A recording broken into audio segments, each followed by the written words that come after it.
தமிழகத்தில் தேர்தல் நடத்தை விதி அமலில் உள்ள நிலையில் வாக்காளர்களுக்கு பணப்பட்டுவாடா செய்வதை தடுக்கும் வகையில் பறக்கும் படையினர் தீவிர வாகன சோதனையில் ஈடுபட்டனர். திருப்பத்தூர் மாவட்டம் வாணியம்பாடி அருகே உள்ள மிட்டூர் பகுதியில் தேர்தல் பறக்கும் படைகள் தீவிர வாகன சோதனையில் ஈடுபட்டன.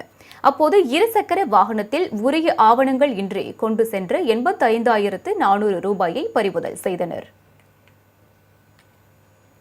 திருவாரூர் மாவட்டம் கொரடாச்சேரி அருகே உள்ள கோட்டகம் பகுதியில் தேர்தல் பறக்கும் படை அதிகாரிகள் சோதனை மேற்கொண்டு இதுவரை 1,59,000 ரூபாய் பறிமுதல் செய்துள்ளனர்.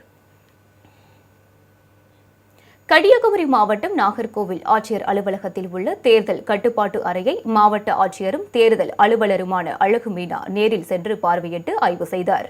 அப்போது தொலைபேசி மின்னஞ்சல் மூலம் வரும் புகார்கள் மீது விரைந்து நடவடிக்கை எடுக்க வேண்டுமென அதிகாரிகளுக்கு அறிவுறுத்தினார்.